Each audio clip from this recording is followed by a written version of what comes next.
going to look at the spiritual aspect of it. It says addiction is a neuropsychological disorder characterized by a persistent and intense urge to use a drug or engage in a behavior that produces natural reward. So we see, like I said, addiction is a neuropsychological disorder. So it's in your mind. Addiction, we know demons, they they speak to your mind. You know that the mind, that's where the warfare is. So addiction, the warfare in your mind, so they address it there. It's characterized by a persistent and intense urge to use a drug or engage in behavior that produces natural reward.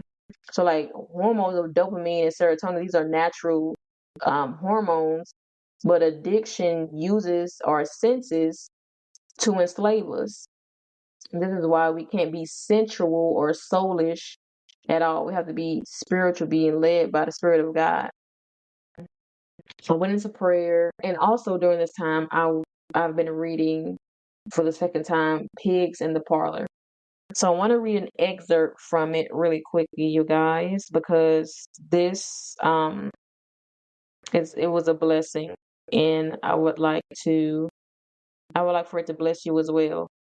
So if you guys haven't read it, or if you have read it, it's very beneficial to practical Christian living. When I say practical, it's being on the application of the scriptures.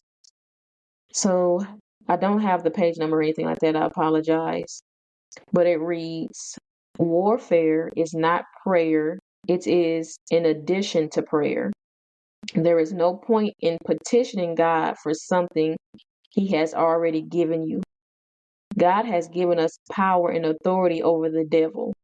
We must not expect God to get the devil off our backs.